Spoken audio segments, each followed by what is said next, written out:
Merci beaucoup à Marie Frère Soleil. Non, Marie Soleil Frère. Ah, d'accord. Donc, Oui, oui, je pense qu'il y a eu un peu de... Même dans ma propre institution, on ne sait pas comment écrire mon nom. Ah, d'accord. Parce que moi, je connaissais Marie Soleil. Oui, voilà. Alors, donc, merci à Marie Soleil et à vous tous. Merci d'être là.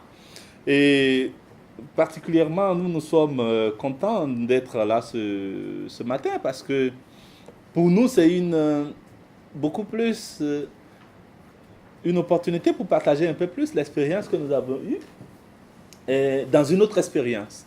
Si je dis l'expérience que nous avions eue dans une autre expérience, c'est que le programme de reportage de WITS, l'université de WITS, qui est en Afrique du Sud, est un programme qui n'est pas né avec cette initiative.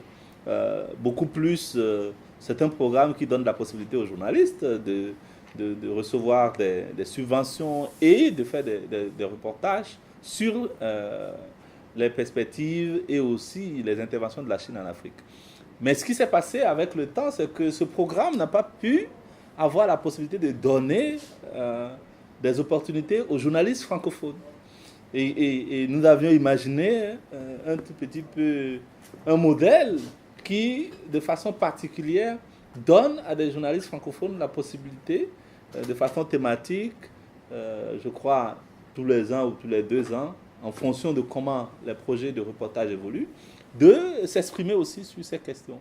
Parce que moi, j'ai eu le temps de faire certains pays africains comme la Guinée, quand vous allez en Guinée, au Niger, au Mali, vous voyez que la Chine, elle est présente. Elle a beaucoup d'interventions là-bas. Quand on va en République démocratique du Congo, c'est la même chose. Mais les journalistes francophones, dans ce programme précis, n'ont pas beaucoup plus de possibilités. Donc, on a inventé, sinon créé ce programme que nous avons appelé les grandes un peu plus thématisées. Donc, on demande aux journalistes francophones d'envoyer des sujets d'intérêt pour pouvoir plus ou moins faire des reportages qui pourront être publiés, valorisés aussi sur le site de WITS, le projet de China Africa Reporting, et aussi dans leur propre pays pour pouvoir beaucoup plus mobiliser un peu les énergies sur les questions qui touchent la Chine et l'Afrique.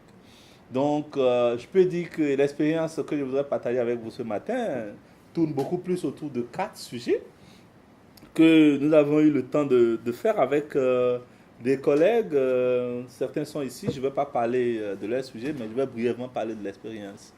Donc, le premier sujet pour nous a été un sujet qui a été proposé par notre collègue du Bénin ici présent, Christophe Assoba, qui a trouvé une manière très, très, je vais dire, intéressante pour les Chinois de faire passer le bois à travers le Bénin à partir du Nigeria. Donc, vous savez que la Chine a une très forte demande de bois. En bois, il va en parler.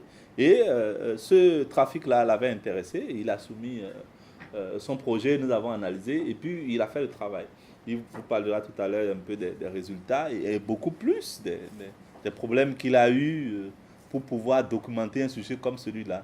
Parce que le sujet, plus ou moins, se déroule sur 2 territoires avec une destination qui est la Chine. On peut dire que peut-être à travers le Bénin, c'est encore beaucoup plus facile, mais bon, comment est-ce qu'il s'est débrouillé pour la partie nigériane, il vous en parlera. Le second sujet qui nous a intéressés, c'est un sujet de promesse que je crois de partenariat entre la Chine et la République démocratique du Congo sur la construction d'un barrage. Et jusque-là, ce barrage, il peine à voir le jour. Et il y a eu beaucoup je veux dire, de tractations diplomatiques et beaucoup plus d'éléments qui montrent que ce barrage il devrait naître, mais où est-ce qu'il est? Alors nous, ce qu'on a eu comme problème et très vite sur ce sujet, c'était que notre collègue n'a pas pu, du côté un peu plus institutionnel, documenter le sujet. C'est-à-dire qu'on sait qu'il y a un projet de barrage, on sait que les Chinois ils disent que ce projet de barrage devrait réduire la consommation d'énergie par rapport à l'exploitation qu'ils font au niveau des mines et que cela devrait beaucoup plus les aider et que le surplus devrait servir à la population. Donc c'était beaucoup plus ça le deal, c'est-à-dire ils construisent un barrage pour pouvoir beaucoup plus avoir plus d'énergie pour exploiter la mine dans le partenariat qui les lie à la République démocratique du Congo. Et puis, ils vont utiliser un peu le surplus pour la population. Et jusque-là, ce barrage se fait attendre pour les raisons qui sont beaucoup plus souvent très très floues. Alors, ce que nous, on a voulu faire, parce que n'ayant pas beaucoup de possibilités pour travailler sur le sujet, sur le plan institutionnel, parce qu'on avait tous les documents, on pouvait vraiment documenter le sujet sur le plan institutionnel, savoir ce à quoi ça devait servir, qui sont les personnes. Mais on n'a pas beaucoup plus de sources qui nous disent à quelle étape nous sommes et qu'est-ce que nous devons attendre dans 1 an, dans 2 ans, dans 6 mois. Donc, nous, on s'est résolu, on a trouvé un plan B. C'est ce qui est très intéressant dans ce sujet, que j'ai eu l'opportunité de conduire avec ma collègue Nina. Elle devrait être là, mais elle n'a pas pu. C'était beaucoup plus d'aller chercher un peu plus ce que les populations perdaient en termes de revenus économiques, en termes d'épanouissement social, en l'absence de ce barrage. Donc, nous avons pris le sujet vers l'autre bout et nous sommes allés maintenant au niveau des populations pour voir qu'est-ce qu'ils perdent ou ils gagnent, ce qui n'est pas sûr, en l'absence de ce barrage. Et puis, on a essayé de quantifier un peu ce que pouvait peut-être perdre un marchand qui a un réfrigérateur avec des produits congelés qui devaient tous pourrir parce qu'il n'y a pas d'électricité qui vient tout le temps. Donc, ça nous a permis un peu de montrer l'importance de ce projet qui traîne les pas. On a réussi à avoir quelqu'un dans ce, je vais dire, processus qui nous a expliqué un tout petit peu les lourdeurs administratives et tout ce que nous connaissons souvent, qui explique souvent ces projets structurants. Donc, c'était ça le second sujet. Le troisième, c'est un peu intéressant, c'était un collègue du Burundi qui a travaillé sur l'introduction d'une sorte de riz hybride au Burundi pour un tout petit peu accroître, je vais dire, la rentabilité à l'hectare. Et il faut dire que sur papier et certainement sur le terrain, ce projet est un succès. C'est-à-dire qu'on a constaté que l'introduction du riz hybride a plus ou moins accru la rentabilité et pour les exploitants et pour les populations. Ce qui a été difficile pour le journaliste, ce qui a été plutôt intéressant pour le journaliste a été au cours des conditions dans lesquelles il a fait ce reportage. Je peux dire que c'est ce que nous, on appelle en journalisme un peu un reportage embarqué qu'il a fait. Il n'a pas été capable, lui en tant que journaliste, de décider de l'endroit où il devait visiter, de quelles questions même il devrait poser aux paysans. Donc ça a été vraiment une situation extraordinaire où à chaque fois il devrait requérir l'autorisation écrite du ministère de l'Agriculture qui devait lui donner plus ou moins un guide pour pouvoir visiter ces champs de riz hybrides. Ça a été, je peux dire, un élément beaucoup plus stressant pour le reporter, mais déterminant pour nous qui étions dans le rôle de superviser et de travailler avec lui parce que on se disait que ça devait être un sujet qui pouvait beaucoup plus nourrir les réflexions sur comment et dans quel environnement les journalistes devraient beaucoup plus intervenir et être efficaces dans leur travail. Donc, on peut dire qu'à la fin, ce qui a été intéressant aussi dans ce processus, permettez-moi, excusez-moi si je suis un peu long sur ça, c'est que lorsque j'ai reçu, moi en tant que personne supervisant son travail, reçu le premier draft, j'ai demandé à ce que nous fassions plus ou moins quelques recherches genre d'experts.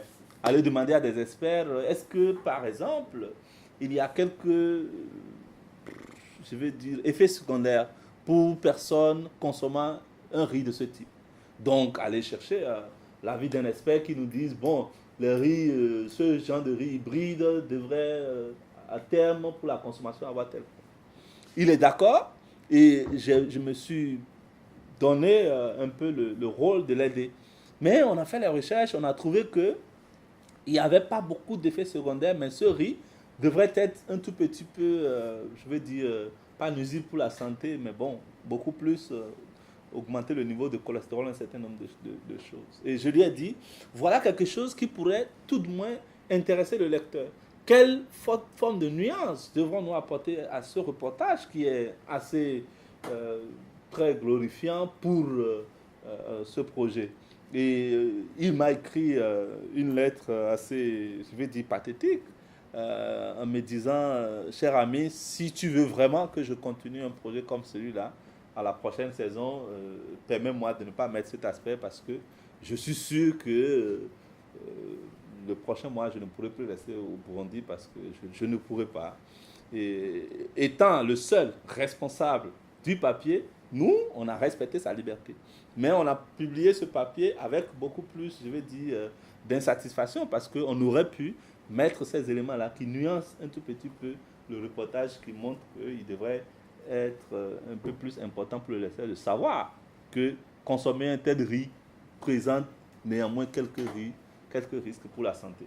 Voilà un peu l'environnement dans lequel lui a travaillé et qui nous a permis, nous, d'approfondir un peu plus les idées sur comment est-ce que un journaliste en Afrique, dans le contexte que j'ai décrit, qui est le contexte burundais que vous connaissez tous certainement, pourrait davantage approfondir son travail et avoir l'efficacité. Le dernier, c'est notre collègue ici qui a eu à travailler avec les Chinois à Deboma.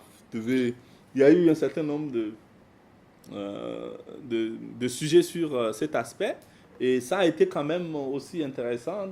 Elle en parlera beaucoup plus en profondeur. Ça n'a pas été aussi facile pour nous d'arriver au point où nous sommes arrivés, même si la satisfaction n'est pas à 100%.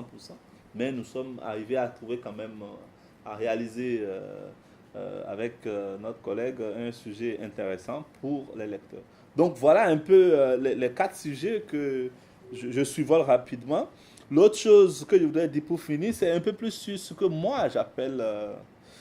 ça, c'est les photos du bois sur lequel Christophe a travaillé. Bon, il reviendra dessus. Là, c'est par rapport au barrage en DRC. Et puis, je crois que là, ce sont voilà, nos amis, les producteurs de riz, vous les voyez avec les experts chinois. Parce que c'est un peu ça l'objet du programme. Ils doivent travailler avec les experts chinois et ils ne peuvent pas travailler sans qu'ils ne soient plus ou moins embarqués, accompagnés par et les agents du ministère de l'Agriculture et les experts chinois. Voilà les productrices qui sont là en train de bosser sur ce genre de travail. Donc, je disais que pour moi, l'une des questions les plus importantes, c'est l'environnement dans lequel exercent les journalistes aujourd'hui. Permet-il à un journaliste, beaucoup plus en milieu francophone, de faire avec efficacité un travail sur la Chine et l'Afrique. Et je le dis des deux côtés.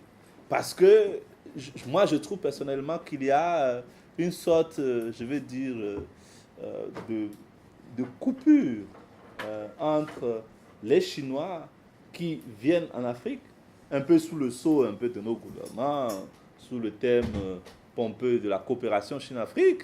Il y a aussi un autre problème qui est le fait que dans ces milieux francophones, traditionnellement, la parole, elle n'est pas autant libérée. Donc, les problèmes de source se posent. Je ne voyais pas trop un problème de sécurité. Il peut y en avoir de façon minime pour les journalistes. Mais pour moi, c'est la source et la ressource. Je veux dire, comment est-ce qu'un journaliste peut librement faire son travail en ayant accès aux données et être capable de faire ce travail-là avec beaucoup d'efficacité. Donc, voilà un peu, pour ne pas être encore plus long, je vais laisser mes collègues beaucoup plus parler du fond. Je vais répondre aux questions s'il y en a par la suite. Je vous remercie. Merci beaucoup. Je propose, comme il s'agit d'un même projet, qu'on écoute les 3 interventions et puis qu'on fasse le débat après, sans la question éventuelle aux 3 intervenants. Donc, on va écouter Christophe Assoba, qui a donc réalisé au Bénin cette investigation sur le trafic du bois en provenance du Nigeria, qui va nous parler de la manière dont il a travaillé et des difficultés qu'il a rencontrées. Ok, merci madame. Et je m'appelle Christophe Assoba, je suis journaliste au Bénin. Et l'année passée, nous avons postulé à un grant lancé par le programme Chine-Afrique de l'Université de Wits. Et j'ai proposé un sujet sur le trafic de bois au Bénin à partir du Nigeria. En réalité, en quoi consiste ce trafic? Vous savez, au Bénin, nous ne sommes pas un pays très forestier. C'est un modeste pays. Nous avons quelques îlots de forêt qui ont déjà pratiquement été exploités. Il ne reste plus pratiquement rien dans nos forêts. Même quand vous allez dans les forêts dont on parle, aujourd'hui c'est du vide. À l'intérieur, vous constatez que les espèces de bois ont été coupées, mais c'est dans la périphérie que vous voyez peut-être quelques espèces de bois qu'on laisse, mais à l'intérieur, les forêts béninoises sont vides pratiquement. Ça a été exploité. Donc, ce qui se passe sur le terrain, c'est que les forêts ont été exploitées depuis les années 80, hein. Déjà avec l'exportation du bois, et la Chine et l'Inde étaient déjà au devant de la scène. C'est eux qui achetaient pratiquement le bois en provenance du Bénin depuis les années 80. Mais quand les ressources forestières au niveau du Bénin se sont raréfiées, les Chinois se sont un peu tournés vers les pays limitrophes comme le Nigeria, le Togo, le Bénin, et le Nigeria, le Togo et le Burkina Faso. Vous savez, nous sommes dans un espace communautaire qu'on appelle la CEDEAO en Afrique de l'Ouest. Dans cet espace communautaire, un peu à l'image de l'Union européenne, il y a la libre circulation des personnes et des biens. Donc, du Nigeria au Bénin, un exploitant forestier béninois peut s'approvisionner en bois, acheter du bois, acheter des marchandises, acheter du bois semi-œuvré, du bois œuvré à partir du Nigeria sans problème. Donc, c'est dans cette chaîne d'approvisionnement en bois au niveau des exploitants forestiers béninois que certains Chinois se sont glissés pour pouvoir s'approvisionner en bois depuis le Nigeria. Parce que le Nigeria, depuis quelques années, depuis au moins 5 ans, ils ont commencé par valoriser leur bois. Il est interdit d'importer du bois depuis le Nigeria, depuis quelques années. Ils préfèrent la valorisation au niveau local de leur bois. Mais, comme nous sommes dans un espace communautaire, les revendeurs, les vendeurs, les acheteurs béninois ont la possibilité d'aller acheter directement du bois au Nigeria. Donc, les Chinois s'entendent sur le terrain avec les exploitants béninois. Ils leur fournissent l'argent, ils signent des partenariats avec eux, et ceux-là maintenant vont au Nigeria, s'approvisionnent en bois et ramènent ça au Bénin, et les Chinois maintenant réexportent ce bois-là vers la Chine. Donc voilà un peu comment la situation se présente actuellement sur le terrain. Bon, pour mener cette enquête, il faut dire que ça n'a pas été... J'ai rencontré peut-être quelques difficultés. Les difficultés sont liées d'abord à l'accès aux informations. Vous savez, nous sommes au Bénin. Madame Marie-Soleil connaît bien le contexte africain et francophone en matière d'accès aux sources d'information. C'est la première difficulté. Au niveau du ministère en charge des ressources forestières, et les gens ne sont pas très disposés à vous donner l'information parce que le contexte politique a changé en 2016 où on a eu un autre président qui a pris la relève, donc les gens sont sur leur garde, ils ne voulaient pas se faire épingler par le pouvoir. Donc il y a eu très peu de contact entre moi et certaines autorités administratives de ce ministère pour me filer des informations. Ils ont des informations, mais ils sont réticents à vous donner parce qu'il faut rappeler que quand le nouveau pouvoir est arrivé, ils ont d'abord suspendu l'exportation du bois pendant 1 an sous le prétexte qu'il fallait voir clair dans le secteur. Donc c'est au début de l'année 2017 que la filière a été réouverte pour exportation. Donc, il y a eu des changements au niveau, il y a eu des limogeages au niveau du secteur. Donc, il y avait une petite tension entre l'administration politique et l'administration forestière, ce qui fait que les autorités administratives avaient vraiment des difficultés à nous filer des informations qu'ils avaient. Ils avaient peur pour leur poste, peur pour leur carrière. L'autre chose, c'était aussi au niveau d'avoir des informations plus fiables au niveau de la partie nigériane sur les quantités de bois qui sortent depuis le Nigeria. Nous avons essayé de rester en contact avec un autre collègue au niveau du Nigeria pour nous aider à recueillir les informations dans cette partie-là. Sinon, voilà les deux. La principale difficulté, c'est l'accès aux sources d'informations déjà au Bénin et au Nigeria. Mais pour pouvoir contourner cette difficulté, nous avons essayé de travailler en synergie avec d'autres collègues du Nigeria sous forme d'une enquête un peu transnationale, mais qui ne l'est pas, à vrai dire, juste pour nous aider à collecter les informations sur le terrain. Donc voilà de façon très ramassée le travail que nous avons fait autour de cette enquête sur l'exploitation du bois à partir du Nigeria. Je vais m'arrêter là et peut-être dans les discussions, s'il y a d'autres détails à apporter, je pourrais intervenir. Merci. Merci beaucoup.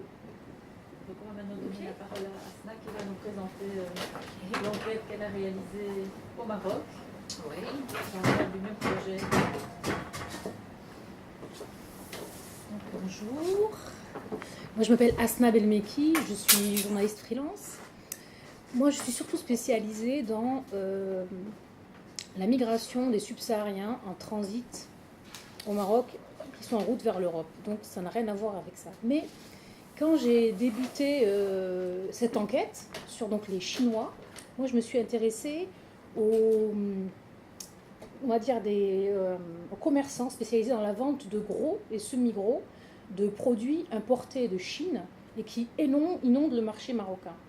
Donc, quand j'ai commencé à m'intéresser à cette enquête, j'ai eu une approche vraiment très sereine. Je me suis dit, ça va être facile de rencontrer ces populations, ils vont me parler facilement. Et en fait, je me suis heurtée, alors là, carrément, à quelque chose de totalement hermétique, une population totalement hermétique, quoi. Donc, pour juste camper le décor, ces commerçants, ils se sont installés dans une place qui s'appelle la place d'Herbomar, qui se situe au cœur de Casablanca, non loin du port. Et cette place marchande, c'est la plus importante du pays, en fait.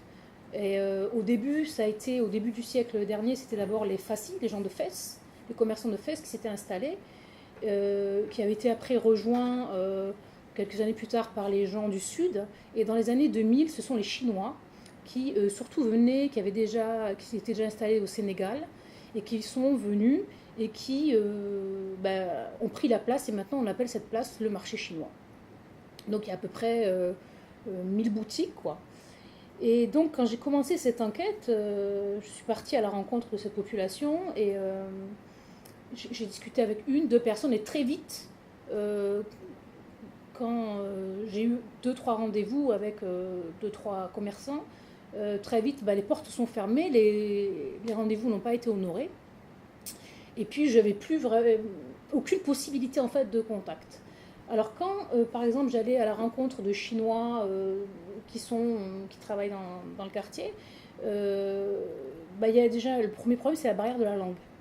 Parce que ce qui est assez étonnant, c'est que souvent les employés là-bas ne parlent ni le français, ni l'anglais, ni l'arabe. Donc alors j'ai commencé à gratter quand même, et puis j'ai découvert qu'il y a une journaliste marocaine qui s'appelle, c'est une journaliste indépendante, qui s'appelle Ouda Aswan, et qui fait de la vidéo, et elle m'a carrément raconté qu'en allant à leur rencontre, elle a été agressée par des Marocains qui lui ont cassé sa caméra, quoi. Donc moi également, quand j'y suis allée, quand j'y suis retournée, donc après les rendez-vous qui n'ont pas été honorés, il y a aussi un Marocain qui est venu, qui m'a dit pour qui tu travailles, qu'est-ce que tu vas faire ici, donc c'était vraiment verrouillé. la petite histoire, donc je me suis dit, puisque je ne parviens pas à discuter avec cette population, je me suis tournée vers les commerçants du quartier pour qu'ils me parlent en fait des Chinois, comment ça se passait. Et là, très vite, je me suis rendu compte qu'en fait, il n'y a pas d'échange entre eux. Et même les échanges qu'il y a entre les commerçants chinois et les Marocains, ça vraiment s'est réduit à tout ce qui est professionnel.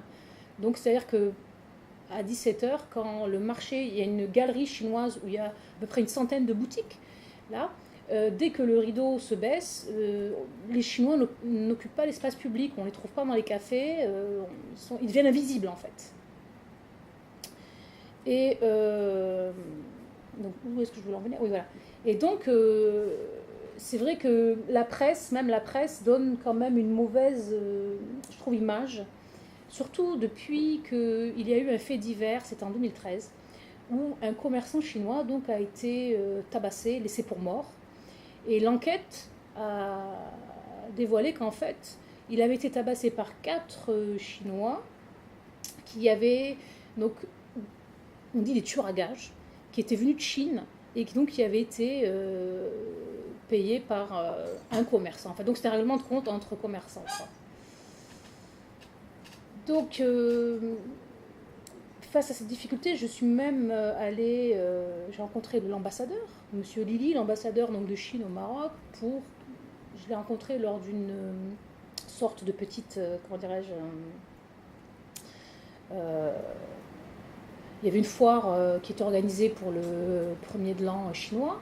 Donc à cette occasion, il y avait on y présentait la tradition, enfin des produits traditionnels, choses comme ça. Donc je m'y suis rendue. Et donc je l'ai interpellé pour lui demander s'il pouvait m'aider, si je pouvais rencontrer s'il y avait un moyen de rencontrer des commerçants qui puissent témoigner. Et là, il m'a renvoyé vers un service de l'ambassade qui gère donc tout ce qui est commerce et économie. Et là, j'ai eu un Marocain au téléphone qui m'a dit si vous avez des questions, vous envoyez un mail. Donc c'est vraiment tout ça pour dire que c'était vraiment hermétique et je suis restée sur ma faim. Enfin, j'ai été étonnée que ça se passe ainsi en fait et qu'il y ait si peu de, comment dirais-je, moyens quoi, d'accéder à l'information. Quoi. Voilà, j'ai été un peu peut-être brouillonne. Je ne sais pas si vous avez des questions. Il y a sûrement des questions. Ouais. Moi, je voulais justement une précision. En fait, vous investiguiez sur quoi en particulier ? C'est-à-dire, quels étaient le type de questions Moi, le courant migratoire, en fait, j'aurais voulu faire des portraits. Je m'intéressais au profil de ces commerçants, savoir d'où ils venaient, et surtout comment, justement, on pouvait... est-ce qu'ils projetaient de s'installer à long terme au Maroc ? Comment ça se passait ? C'était un peu ça, en fait. Mais c'était plus des parcours de vie oui, que vraiment une investigation sur la circulation de certains produits. Oui, tout à fait. Non, c'était vraiment plus sur les gens, les profils. C'était vraiment faire des portraits Et je me suis rendu compte qu'en fait, non, c'est une population qui ne fait que passer, essentiellement, qui reste 2, 3 ans, 4 ans et qui repart, quoi. Mais si je pouvais juste ajouter quelque chose à ça. Oui. En fait, l'idée de départ, pour nous, c'était beaucoup plus de voir les migrants illégaux. Pour nous, c'est un peu paradoxal qu'en Afrique, qu'il y ait des Chinois qui viennent de façon illégale en Afrique. Donc c'était ça le premier sujet. Et puis après, on a eu quelques difficultés. Le lien avec vos enquêtes. Voilà, mais c'était beaucoup ça. C'était que pour nous, ça semble bizarre qu'on dise que les Chinois, de façon illégale, viennent s'installer dans un pays africain. Donc c'est vraiment ça l'idée. Mais bon, comme elle a expliqué avec les difficultés, l'impossibilité de parler à des Chinois pour qu'ils nous expliquent un peu le fil de ce trafic, ça nous a simplement orienté un tout petit peu, comme on devait avoir un plan B, on a voulu travailler un peu plus sur le profil des gens, qu'est-ce qu'ils font à des moments. Voilà. Donc je peux dire que on n'est pas totalement satisfait, on aurait bien aimé comprendre le système de trafic, puisque par exemple hier, elle me disait que là les Chinois, ils ont 3 mois de visa gratuit. Non, c'est-à-dire que voilà, maintenant il y a une suppression. Avant, il fallait un visa pour entrer au Maroc. Maintenant. Et depuis 2016, les Chinois n'ont plus besoin de visa pour rentrer au Maroc faire du tourisme. Et là, il y a un réseau qui a été démantelé, enfin une partie d'un réseau qui a été démantelé au Maroc. Donc on fait venir des filles de Chine qui se font passer pour des touristes et après elles traversent pour aller dans des réseaux de prostitution essentiellement à Barcelone en fait. Donc oui, c'est vrai que je me suis un peu peut-être mal expliqué, mais c'est vrai qu'en fait on réalise que dans ce milieu de commerçants, il y a beaucoup de gens qui n'ont pas de papier, il y a du travail au noir, en fait c'est tout un business et c'est presque une mafia en fait qui gère ça, quoi. Avec des relais marocains. Avec, bien sûr, avec avec les autorités. Oui, ouais, complètement. Ouais, ouais. Parce qu'il n'y a vraiment aucune possibilité de dialogue. Et d'ailleurs, dans la presse marocaine, souvent, ils ont une mauvaise image quand même quelque part. Voilà. Avant de voir s'il y a des questions, moi, je voulais juste une précision par rapport à l'articulation entre votre travail sur l'Afrique francophone et le travail sur l'Afrique anglophone.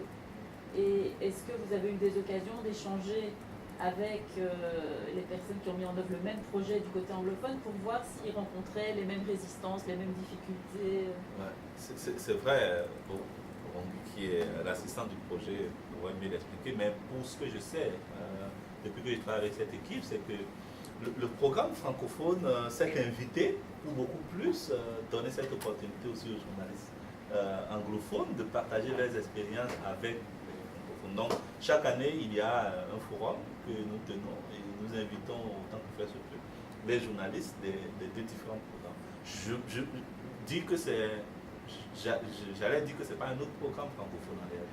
C'est juste une petite branche qu'on a ouverte parce que on a trouvé que sinon, originellement, on demandait aux journalistes francophones qui pouvaient s'exprimer en anglais de postuler.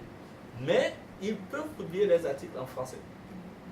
Vous voyez, donc, si vous avez la possibilité de postuler en... Donc, il y avait juste un problème de langue. Donc, vous pouvez postuler en anglais, et puis après, votre article, il sort en français. Maintenant, on a dit, encore ça pose encore quelques problèmes, je vais dire, d'injustice par rapport à ceux qui ne parlent que français.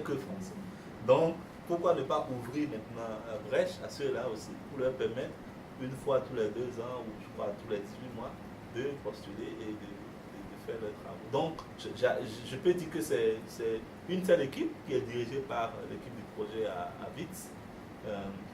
Et moi, je m'occupe beaucoup plus je travaille avec les collègues francophones sur un peu plus les sujets francophones. Mais ce que je voulais dire, c'est dans les échanges que vous avez avec la partie anglophone du projet, est-ce qu'on relève du côté des journalistes anglophones les mêmes résistances, les mêmes difficultés d'accéder aux sources, les mêmes pressions du gouvernement, les mêmes... Comme on a vu, je peux dire que c'est nuancé. Il faut dire que du côté anglophone, il y a un peu plus d'ouverture. Notamment parce que la plupart de nos collègues travaillent un peu plus dans les pays de l'Afrique australe, un peu plus au niveau de l'Afrique de l'Est. Donc il y a un peu plus de liberté. Et vous le savez très bien, Madame Frère, le problème de l'Afrique francophone, c'est notre, j'avoue, je peux me tromper, notre longue tradition orale qui ne nous a pas beaucoup aidé dans cette manière de libérer la parole quand c'est beaucoup plus des sujets sensibles qui touchent un peu l'étranger et ça continue de nourrir ce genre de résistance qu'on a par rapport aux gens qui ont des choses à dire, qui sont intéressés par les dire. Ils sont beaucoup plus intéressés quand vous allez leur donner des interviews off the record. Ils ne veulent pas être cités, mais ils veulent très bien, ils veulent quand même que l'information passe parce qu'ils ont un intérêt à ce que ça se sache ce qui se fait. Mais ils ne sont pas prêts à assumer que vous les citiez comme source. Et pour nous, journalistes, ça pose des questions de crédibilité. Donc, on a ces difficultés-là. Mais j'avoue que dans le milieu anglophone, c'est presque la même chose, mais ce n'est pas de la même ampleur. Voilà, c'est la même discussion. Est-ce qu'il y a des questions? Joël Noré, qui est professeur d'anthropologie ici et spécialiste du Bénin. Donc, il connaît très très bien votre pays. Très bien, oui, simplement, j'avais quelques réflexions. Vous parlez beaucoup de contexte francophone. Enfin, je pense qu'il y a quand même des contextes francophones très différents les uns des autres aussi. Hein. Et que le Sénégal ou le Bénin, c'est pas la Centrafrique. Non. Voilà, c'est ça. Enfin, je veux dire, il faut penser les écarts aussi, je pense, de régime politique, de modalité aussi de la présence chinoise, parce qu'on sait très bien qu'il n'y a pas le même type d'implantation chinoise, ni alors, en termes de profondeur historique. Par exemple, je connais un peu Solange, qui organise ici, qui a travaillé sur la Zambie, où il y a des formes de migration chinoise beaucoup plus anciennes qu'au Bénin, par exemple. Il y avait déjà des Chinois dans les années 80, 90 en Zambie, mais qui travaillaient même dans l'agriculture. Enfin, c'est ce qui n'est pas un truc vraiment pensable au Bénin aujourd'hui, où il n'y a pas vraiment des Chinois qui viennent faire le champ d'une certaine manière, alors que dans d'autres pays d'Afrique, il y a eu ça.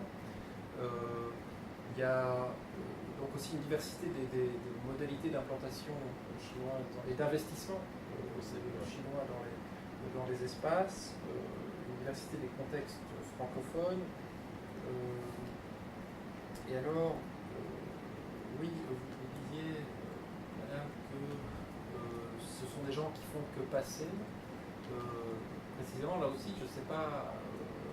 Alors, je me demande combien de temps. Moi, j'ai une question d'anthropologue, parce que nous aussi, on a l'habitude de se retrouver confrontés à des difficultés d'accès à certains terrains, hein, d'habitude, mais je me demandais combien de temps vous aviez vraiment essayé d'entrer en contact, parce que il y a aussi, je pense, des Chinois qui ne font pas que passer, nécessairement, en tout cas en Algérie, à côté, il y a par exemple des cimetières chinois qui apparaissent. Donc je ne sais pas si au Maroc, on est face au même type d'implantation, ou bien pas du tout, ou si on est vraiment effectivement sur quelque chose de plus récent, et qui est de beaucoup plus cloisonné. Parfois, c'est aussi des façons de trouver des angles qui ont l'air anodins pour tirer des fils ensuite. Voilà. Alors, je dirais, moi bien sûr, je ne suis pas restée très très longtemps. Il y avait longtemps, moi mais je suis, on va dire quand même, j'ai fait durer cette histoire sur au moins 7-8 mois, puisque je retournais, je faisais des tentatives d'incursion qui n'aboutissaient pas.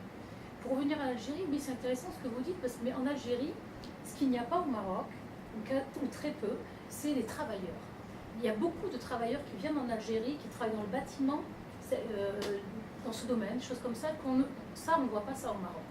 Au Maroc, c'est très peu. Il n'y a pas de main-d'œuvre, on va dire, chinoise qui est là.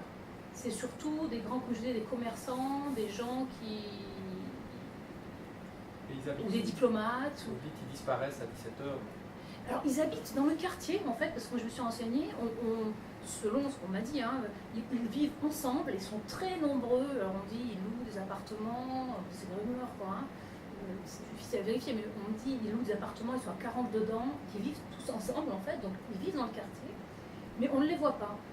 La seule chose vraiment, c'est qu'il y a un restaurant chinois et un supermarché chinois qui est quasiment vide. Moi, je n'ai jamais vu. Je ne suis pas là 24 heures sur 24, mais qui est très peu fréquenté, en tout cas par les Chinois. Donc, ils font leurs courses où ils font certainement leurs courses, mais je veux dire, je l'ai mis dans le papier, c'est-à-dire que les gens, ce que disent les Marocains, hein, bien sûr, hein, c'est qu'une fois que la galerie marchande où siègent donc tous ces petits entrepôts ferme à 17h, les Chinois partent dans d'autres entrepôts pour continuer à travailler jusqu'à minuit. C'est ce qu'on dit. Mais ça, vous n'avez jamais été à 17h. Si, j'y suis allée, bien sûr, si, j'y suis allée. Et alors, qu'est-ce qui se passe? Bah, ils disparaissent. Je ne sais pas où ils vont, je ne les ai pas suivis. Mais pour vous dire, même j'ai cherché à rencontrer donc, le représentant de ces commerçants, qui s'appelle Monsieur Li, qui tient donc le restaurant chinois, et lui aussi était introuvable. Il m'a renvoyé vers une dame, une certaine Asma, une Marocaine, qui m'a dit non, de toute façon, on ne peut pas leur parler. Enfin, ça a été tout un... C'est vraiment très difficile, je vous assure, c'est vraiment... Non, mais je veux bien croire. Déjà au Maroc, c'est difficile de travailler tout court, mais là, vraiment, j'ai été étonnée. J'ai été très étonnée même de leur part, de cette froideur, de cette... Vraiment, ils n'ont pas envie, quoi. J'ai été étonnée. Je connais pas cette population, en fait. Et l'exemple, c'est pour ça que je faisais juste une comparaison. Dans les ghettos où il y a beaucoup de stress, où c'est pas facile, vraiment où c'est des clandestins, donc ben, c'est plus aisé en fait d'obtenir une information que là. Donc, les articles sont sur le site, comme vous le voyez. Ouais. Donc, vous pouvez aller les chercher. Ça, Ouais, faut les lire avant c'est le peut-être, truc pardon. de Deb Omar. Donc, Voilà. bon, on a traduit chaque article en anglais. Donc, ça, c'est pour le Maroc. Là, c'est le travail de Christophe, comme vous pouvez le voir. Alors, le riz burundais. Et puis, enfin, le barrage de la DRC. Donc, c'est sur notre site Africa China Reporting. COSA. Donc, là, vous avez les articles. Vous pouvez aussi mieux regarder un peu quels sont les éléments que nos journalistes ont mis. C'est vrai que j'ai pas fait le travail de l'anthropologue. On prend le temps, vous avez le temps en fait. Et où est-ce qu'ils vont manger, par exemple voilà, oui, ben, par exemple, en tout cas dans l'entrepôt où ils travaillent, ils mangent sur place. Ouais. Ils mangent sur place. Dans l'entrepôt. Oui. Toute la journée, en fait, c'est une grande galerie Ouais. où il y a des petits box et on trouve toutes sortes de produits, articles quincaillerie, chaussures en plastique, des sacs, enfin, tout plein de produits. Et ils sont là. Et ils sont là toute la journée, du matin 9h jusqu'à 17h. Et donc, les commerçants marocains viennent et achètent passent leurs commandes et achètent les produits. Donc, c'est vraiment une population. Et comme je disais, l'échange, il se fait vraiment que dans le domaine professionnel. Parce que les Marocains que par exemple, j'ai rencontré un monsieur, ça fait près de 10 ans qu'il travaille avec eux. Il dit, ils sont jamais venus manger un couscous chez moi. Ouais. Il a essayé de les inviter ou pas? Ah oui. Ah oui. Oui, oui. Et, non. Et alors, il y a des écoles chinoises? Il y a les centres, le centre Confucius, ça c'est l'université quoi. Oui. Mais est-ce qu'ils ont des enfants, les Chinois? très peu. Moi j'ai surtout rencontré, ce que j'ai rencontré, après voilà, je n'ai pas fait une étude globale, hein, mais ceux qui sont établis, eux parlent français quoi. Donc, il y a des enfants, il y en a comme ça. Il y en a qui sont mariés, très peu. Enfin, mariés avec des Marocaines aussi. Ah voilà. Ouais, il y a ça. Ben, eux, ils parlent, mais pas beaucoup. C'est eux qui m'ont parlé. Ah voilà. Mais très peu. Mais eux me disent justement. Est-ce que c'est la même communauté? Oui, c'est la même communauté. Il y a aussi des divisions. Hein, non, il y a la même communauté. Et c'est eux justement. Enfin, moi, je m'inspirais de celui qui m'a parlé, qui est venu de la province du Henan. Il m'a dit, moi, je suis ici, je ne vais pas rester ici. Parce que j'ai dit, est-ce que vous avez un projet de vie? Il a dit, non, moi, je suis ici, je fais mon business et je repartirai avec ma femme. Qui est marocaine. Donc après il faut plus de temps. Moi c'est vrai que je suis pas restée. Bon, peut-être qu'il faudrait vraiment y aller. Mais en tout cas voilà, j'ai été étonnée par. Je pensais pas que c'était aussi fermé quoi. Et les Marocains, il y avait un Marocain qui vous avait intimidé donc une fois. Oui. Ah bah ça c'est la technique du Maroc, non? Oui, c'est ça qui m'a étonnée, c'est que surtout pour un sujet comme ça. Et qu'est-ce qu'il disait? Ben, il m'a demandé pour qui je travaillais, il voulait savoir où c'est que ça allait être publié, c'était ça. Donc lui il s'est présenté comme quelqu'un qui travaille, parce que dans cette galerie, il faut savoir que les Chinois travaillent avec des Marocains. Donc les Marocains sont des manutentionnaires, ceux qui poussent les chariots et qui font la traduction aussi, souvent, il y en a certains, de l'anglais à l'arabe pour ceux qui viennent faire les achats. Et lui, il s'est présenté ainsi, parce qu'en fait, c'est quoi l'histoire? Lorsque j'y étais la première fois, j'ai rencontré un monsieur très sympathique qui m'a dit, qui parlait anglais, lui, et qui vendait des foulards, et qui m'a dit, moi je ne vais pas vous parler parce que ça fait 3 ans que je suis ici, et mon patron, il est en Chine, donc moi je ne vais pas parler pour lui. Bon, c'est façon de se donner. Et il m'a dit, par contre, je vais vous donner un numéro de téléphone, et je connais une femme qui s'appelle Chris, elle parle français, ça fait 10 ans qu'elle est au Maroc. Donc je dis, super. Cette femme, je l'ai appelée, elle était très sympathique, et elle m'a donné rendez-vous. Et au rendez-vous, elle n'est pas venue. Donc quand j'ai appelé, elle ne répondait plus, je n'ai pas insisté. Donc je suis repartie où ce monsieur vend ses foulards, et il y avait une jeune Marocaine qui était là, donc j'ai discuté avec elle, et c'est elle après qui m'a ramené ce type. Quand je suis partie, elle est venue à ma rencontre avec ce bonhomme qui m'a dit je voudrais savoir pour qui tu travailles, où est-ce que ça va être publié, de toute façon tu ne peux pas rester ici, les gens ne vont pas te parler. Voilà. ça commence à me stabiliser. Bon, c'est effectivement quoi. Je lui ai dit, mais toi tu es qui? Tu travailles pour qui? Il m'a dit, voilà, donc, et puis la fiche de camp. Et à partir de là, vraiment, ça a été extrêmement difficile. Alors que c'est des questions basiques. Moi, je ne rentre même pas dans les histoires de business, de savoir comment on vit au Maroc, comment on s'adapte, comment. Voilà, c'est ça. C'est pas toujours facile de trouver des angles qui semblent anodins, suffisamment anodins aux gens pour qu'ils considèrent que c'est cool. C'est encore plus difficile sur le bois, j'imagine, parce que là, pour le coup, on touche Ouais, voilà. des trucs. Mais en fait, on découvre que si les gens ne parlent pas, c'est peut-être aussi parce qu'il y a des choses cachées. Et que justement, il y a beaucoup de gens, des illégaux qui sont là, qui travaillent au noir, tout plein et justement, et là on soulève la chose, donc le règlement de compte en 2013, où quand même c'est extrêmement violent, hein, ils ont été jugés ces gens. Bon, et puis là, donc cette histoire de réseau de prostitution, donc il se peut que dans ce noyau, en fait, il y ait beaucoup de choses. Oui. C'est ça quoi. Il ne faut pas trop gratter. En tout cas, le Maroc surveille, tu peux pas, il n'y a pas d'accès. Même à l'ambassade, il faut quand même parler à un Marocain.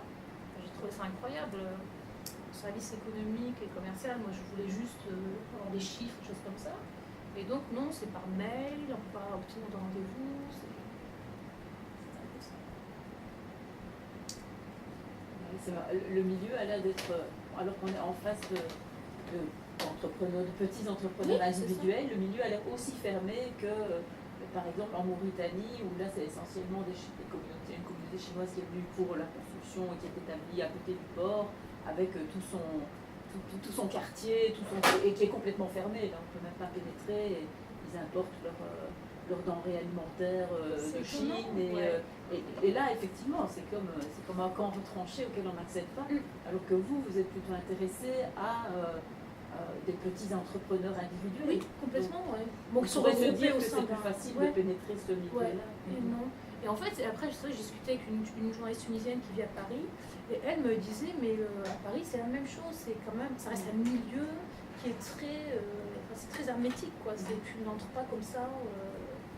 Donc c'était une expérience intéressante, et je pense qu'il faut pousser plus pour essayer de comprendre, quoi. Après, je sais pas comment sont les Chinois, mais bon, tu as eu des difficultés aussi au Bénin, donc tout le monde a eu des difficultés au Burundi, donc ça démontre quand même que. Au Burundi, je peux comprendre, parce que ça, c'est de la géopolitique aussi. Ouais. Et aujourd'hui, Nkurunziza a besoin de la Chine. Exactement. Politiquement, lui, il ne peut pas se permettre de perdre le soutien chinois. Donc, en réalité, je peux dire qu'au Burundi, comme l'a dit Marie Soleil, le problème, ce n'est pas les Chinois, c'est le gouvernement. Le gouvernement protège tellement les Chinois qu'eux, ils n'ont plus besoin de développer cette résistance-là dont tu parles. Parce que vous ne pouvez pas avoir accès à eux sans passer par un officiel du gouvernement. Donc, eux, ils sont protégés, donc ils n'ont plus beaucoup d'efforts à faire. Et c'est très géopolitique. Voilà. Est-ce qu'il y a d'autres questions pour les panélistes? J'ai une question. Oui, je vous en prie. Bonjour, je suis Richard Alain Tourdo de l'Université de Lomé, le voisin.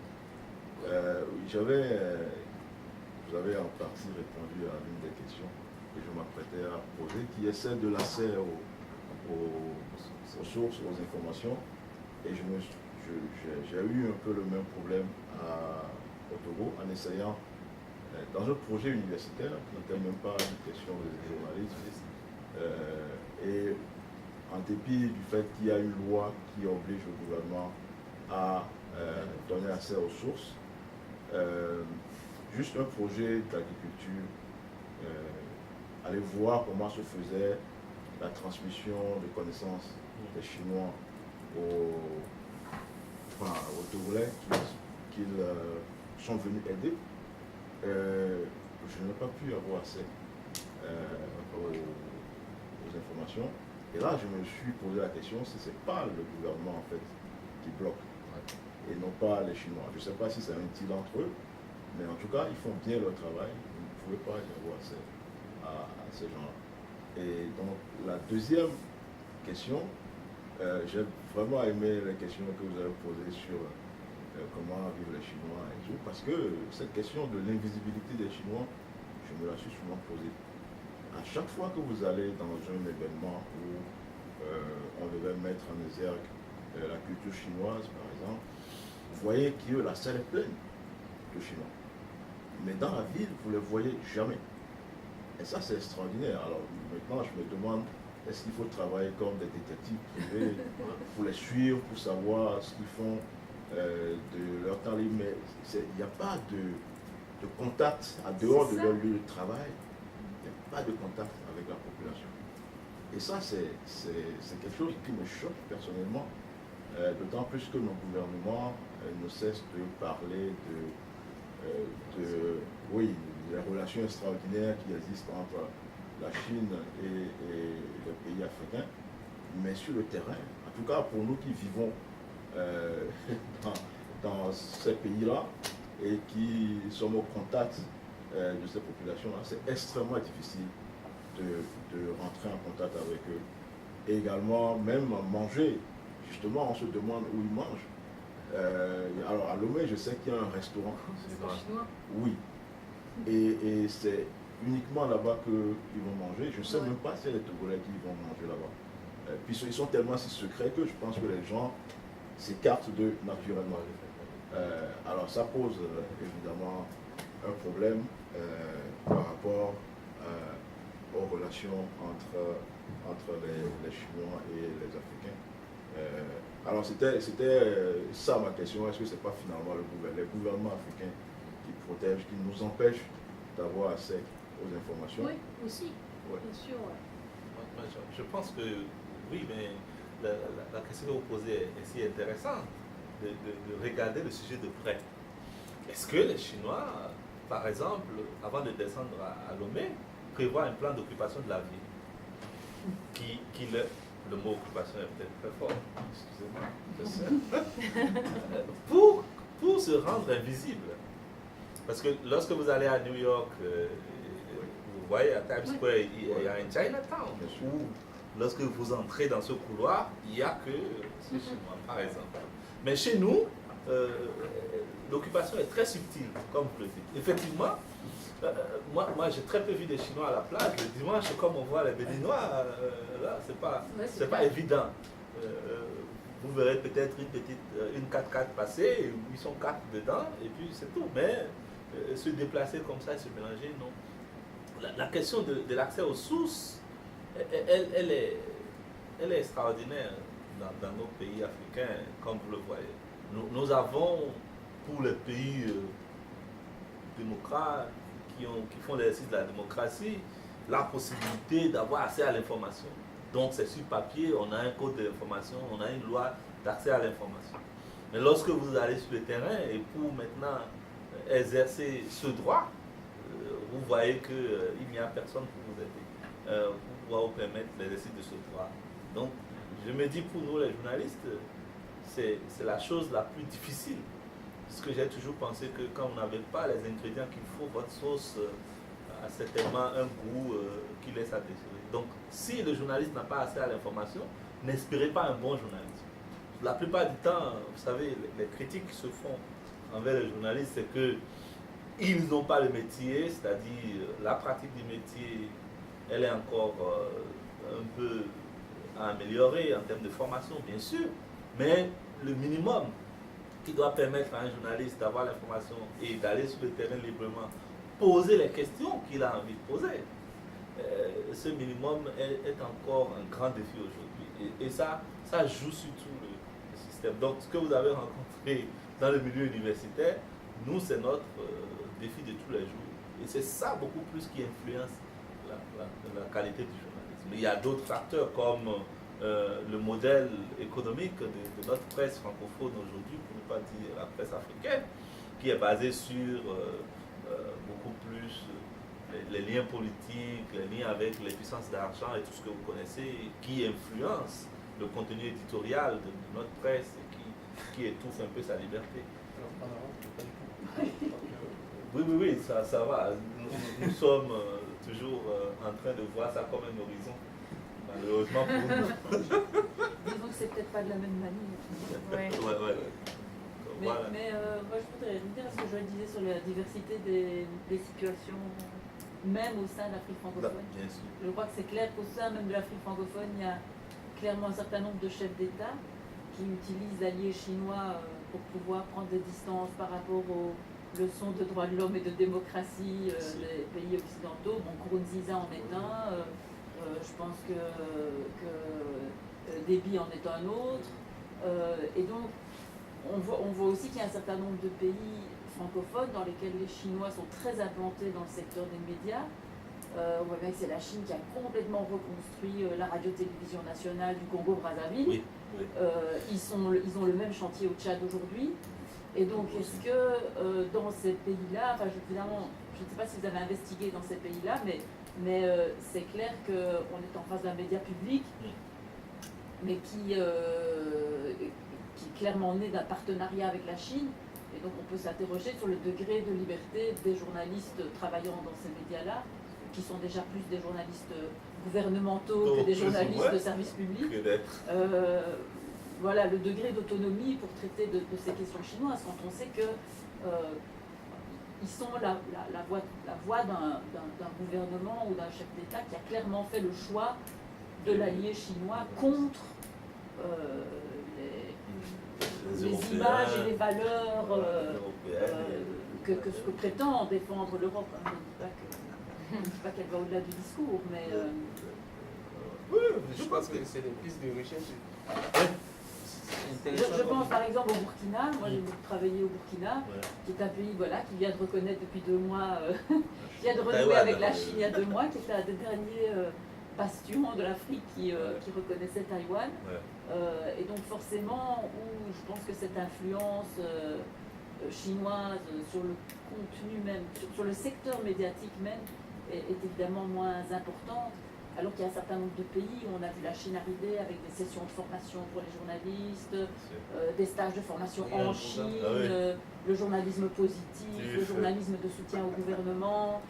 Et donc voilà, il y a clairement des pays où la Chine a décidé d'investir dans le secteur du journalisme pour influencer la manière dont les journalistes travaillent, essentiellement dans les médias publics. Je ne sais pas si ça c'est ressorti dans les pays dans lesquels vous avez travaillé. Non, c'est clair qu'au dernier forum à Johannesburg, on a discuté de ce sujet. Et ce que vous dites, il est clair que quand vous regardez un peu ce que la Chine investit, par exemple, dans les journalistes. La dernière fois, on était à Accra, sur convocation de National Endowment for Democracy, sur la question précise. Et on a remarqué que, comme vous l'avez dit, les bourses que reçoivent les journalistes africains pour aller en Chine ne sont pas beaucoup plus des bourses pour aller faire l'exercice de la pratique du journalisme. Mais ils y vont beaucoup plus en ce que nous appelons travel show, c'est-à-dire qu'ils y vont pour découvrir la Grande Muraille, plutôt que de chercher à traiter les sujets, comment traite professionnellement et journalistiquement bien les sujets.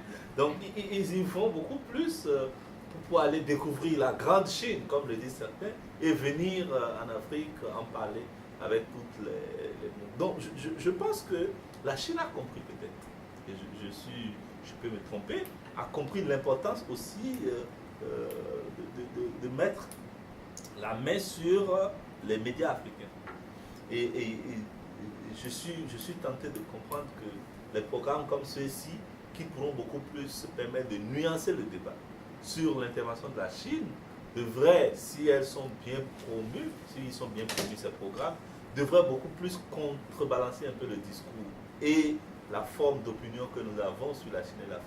Je ne voudrais pas dire que ces programmes devraient normalement et à tout instant peindre les sujets chinois en noir, mais il doit y avoir beaucoup plus de recherches de fond, parce que par exemple chez nous au Bénin, il y a des séances régulières de ce qu'on appelle échange de programmes à la télévision, c'est-à-dire que les dirigeants de la télévision béninoise et les responsables de l'ambassade de Chine viennent à la télé, ils font une grande cérémonie d'échange de programmes. Et à cette occasion, les dirigeants chinois remettent aux dirigeants béninois des piles de vidéos, de documentaires chinois qui pourront et qui seront diffusés sur la télévision béninoise. Et je n'ai pas vu les Béninois remettre aussi les mêmes types de programmes aux Chinois pour aller diffuser ça en Chine. Donc la conquête africaine de la Chine par les médias est un programme énorme qui est en marche. Quand vous regardez la CCTV qui est maintenant à Nairobi, c'est une mastodonte audiovisuelle des milliers, de centaines de millions de dollars chaque fois pour montrer cette Chine-là. Et quand vous regardez un peu les trailers, donc il y a cet aspect-là qui est clair, mais que bon, je peux dire encore des programmes de ce type pourront aider à corriger. Et c'est ça, nous, notre problème. Mais l'autre chose qui est aussi le défi des journalistes africains, c'est qu'il y a très peu de, je vais dire, de littérature sur la Chine et l'Afrique pour les journalistes. Les journalistes africains ont une très peu maîtrise du partenariat Chine-Afrique. Donc, la littérature est là, mais peut-être qu'ils ne la lisent pas. Ok, d'accord. Je pense qu'ils lisent très peu. Je suis d'accord. Donc, quand je veux parler d'accès, alors je mets ça dans une perspective de défi pour nous. Lorsque nous travaillons avec les journalistes africains, à les encourager à mieux connaître la Chine et l'Afrique par la littérature, parce qu'ils ne la connaissent pas. Et quand vous travaillez avec eux, la plupart du temps, ils ont très peu d'informations sur le sujet lui-même. Donc, c'est un élément de défi. Je pense, je ne sais pas si on va faire comme on fait English for Journalists, on fera maintenant Chine-Afrique pour les journalistes. Bon, je voudrais simplement ajouter que par rapport à la question de la conquête des médias africains ou bien Afrique francophone par la Chine, il y a aussi le volet et le recrutement que la Chine exploite aujourd'hui. C'est-à-dire l'agence chinoise de presse Xinhua recrute beaucoup, de plus en plus en Afrique francophone, des correspondants dans ces relations.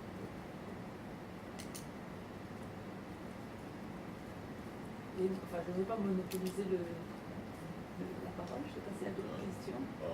J'attends d'avoir voir s'il y a d'autres personnes qui veulent intervenir. Sinon, j'avais encore une question. Allez-y. Ok. Non, pour la télévision, la radio, au Togo également, ils sont en train de reconstruire le nouveau siège de la radio-télévision. Après l'Assemblée. L'Assemblée, ils viennent ça c'est la semaine dernière qu'ils l'ont inauguré. Donc, donc c'est le même programme qui continue, sauf que je pense que pour la communication, ça risque d'être un peu difficile parce qu'il y a plus grand monde vraiment qui regarde la télévision publique. La radio, la télévision publique chez nous, c'est pratiquement mort. Donc il faudra, même s'ils mettent beaucoup d'argent dedans, je pense que ce sera difficile pour que les gens retournent à cette vieille un peu manière de faire de la télévision qui est due au parti unique, l'ancien parti unique. Mais par contre, vous avez parlé de Chinatown et je me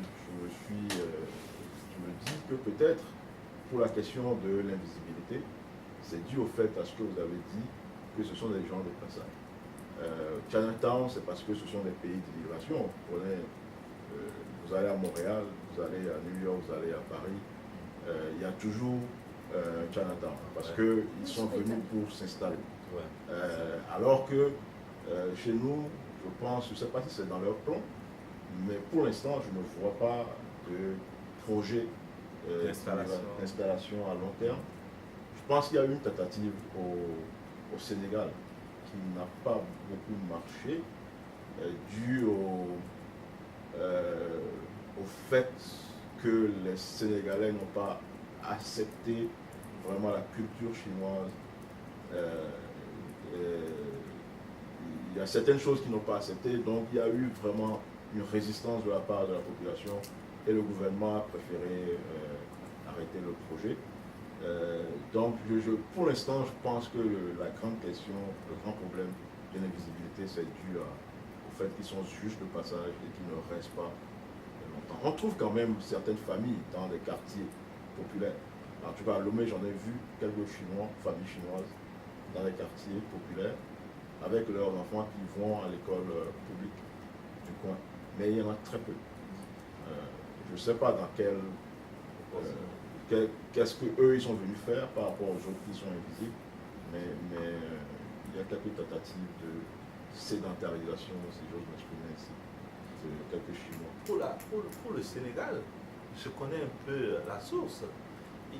Il y avait le conflit entre les détaillants sénégalais et les Chinois. Vous savez, quand les Chinois ont commencé par installer leur marché à Dakar et environ, c'était par là que ça a commencé. Il y avait une partie sur l'actuelle corniche maintenant où ils étaient installés.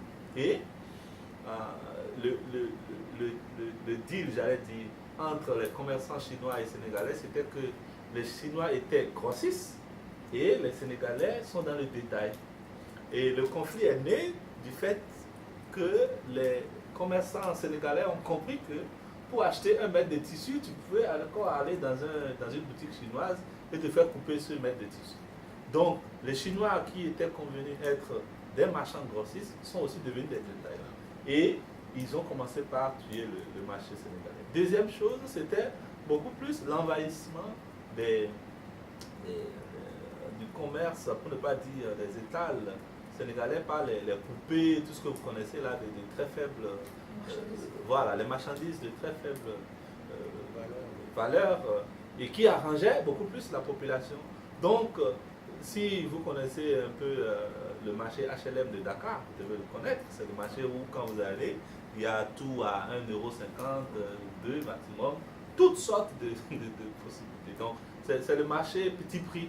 Donc, ces marchands HLM perdaient la clientèle au profit des Chinois. Donc, il y avait de violents conflits. Ils sont allés même casser les boutiques des Chinois. Et puis, bon, connaissant un tout petit peu le lobby religieux là-bas et les marchands HLM, le gouvernement a dû plier devant ça. Donc, je pense que l'expérience d'installation n'a pas marché au Sénégal pour ce fait précis. Ben, il y a aussi, je pense, la culture, le mode de vie est tellement différent que peut-être ça aussi, ça n'invite pas à... Enfin, en tout cas, moi, je prends le Maroc, pays musulman, où enfin, tu vois, tu peux pas boire, tu peux pas... Tout ça, je pense que ça aussi, hein, ça doit mettre des freins. Mais moi, vraiment, je ne peux pas dire où ils sont. Ça, c'est quelque chose, c'est un mystère. Peut-être, il faut les suivre. De nouveau, il y a des parcours très différents. Enfin, les Chinois, par exemple, au Congo démocratique, il y a des Chinois dans la campagne du Bandundu et du Bas-Congo.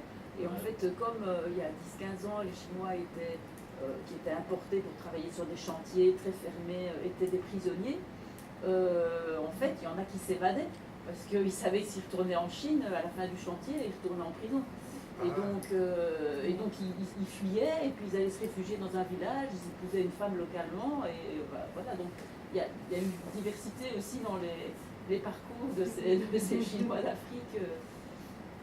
Mais moi j'avais une dernière question, enfin une dernière, j'en ai plein, mais une question sur les vous avez beaucoup parlé des freins, je dirais, de type politique ou diplomatique. Mais est-ce qu'il y a aussi des freins internes dans les rédactions? Donc, sachant comment fonctionnent les médias africains, sachant qu'un certain nombre de rédacteurs en chef ou d'éditeurs ont pu faire des voyages en Afrique invités par, est-ce que le journaliste béninois qui veut faire son reportage et placer son papier dans son propre journal peut aussi subir une censure interne par rapport au traitement de certaines thématiques qui touchent à la Chine?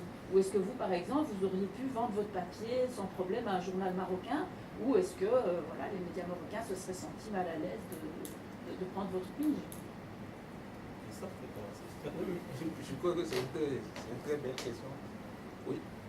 Dans le cas du Bénin, Je ne sais pas dans quel média vous travaillez. je travaille dans un journal qu'on appelle Le Progrès. Non, oui, je vois. Édouard Leco. Oui, oui.